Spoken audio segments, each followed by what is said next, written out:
So let's begin our second part of this course, where we will create our first 3D model. We will start up Design Modeler and go over the interface, the sketching, and finally creating the 3D model.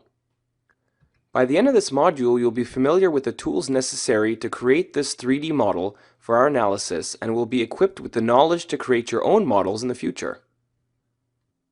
So before we get started designing our first part, in ANSYS there are now two 3D modelers you could use to design your ANSYS model. The first one is called Design Modeler and has been around since the start of ANSYS Workbench and is the default 3D modeling tool. The second is called SpaceClaim, which is relatively new and might require some special licenses in order to use. So for the purpose of this tutorial, we'll be using Design Modeler to build our model. To open Design Modeler, we can either double-click on cell number 3, or we can right-click on the cell number 3 and click on New Design Modeler Geometry. So let's go ahead and click on this right now. So once inside the ANSYS Design Modeler interface, you will notice that it is similar to other feature-based modelers such as AutoCAD or SolidWorks. The graphical user interface has 5 basic regions. Toolbars, which is located at the top of the interface. The second one being the tree outline and toolboxes, which is located at the far left of the interface. The tree outline or toolboxes are displayed depending on the mode selected here of the application. Third being the graphics window, located in the center of the interface. This takes up majority of the space. It also shows by default the ANSYS version at the top right, a ruler at the bottom, a coordinate system triad, and also at the very bottom a toggle to switch between a print preview mode for printing. The fourth one is the details view located in the bottom left corner of the interface. The details view displays different types of information depending on the mode of the application. The fifth one is the status bar, and that's located at the bottom of the interface. The status bar displays information about the current state of the application. So starting with the menus toolbar, we can see we have a couple of different menus here. We have the first one, which is the File menu, which contains basic file operations. The second one, which is the Create menu, which contains various 3D creation and modification tools. The third one is the Concept menu, which contains tools to create line bodies and surfaces. The fourth one is the Tools menu, used for program customization, parameter management, and global modeling operations. Fifth one is the Units menu, where you can use this for changing your unit settings. You have the View menu, which is used to modify display settings.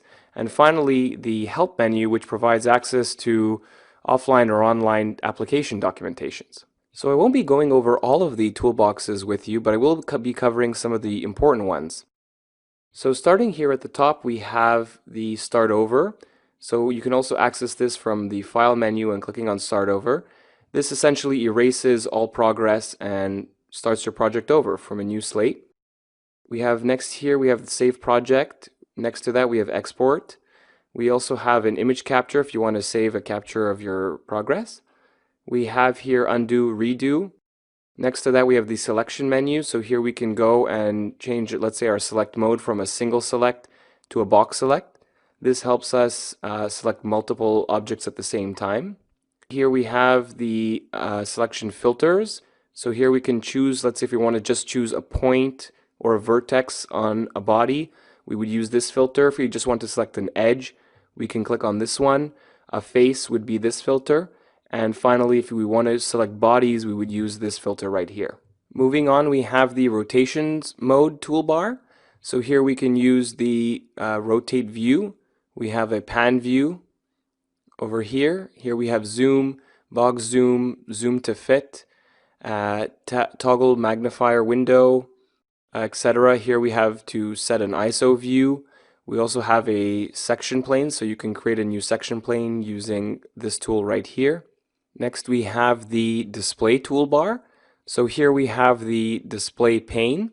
So this allows you to toggle between displaying an axis, vectors, and origin point. Next we have the display model, which allows you to toggle between displaying the 3D model or not. If you turn off the 3D model, the plane is turned on automatically. Then next we have the display points, which allows you to toggle between displaying the points generated by point features in the model or not. And finally, we have the Look at Face, Plane, or Sketch button. This button centers the display on the currently selected face, active plane, or active sketch.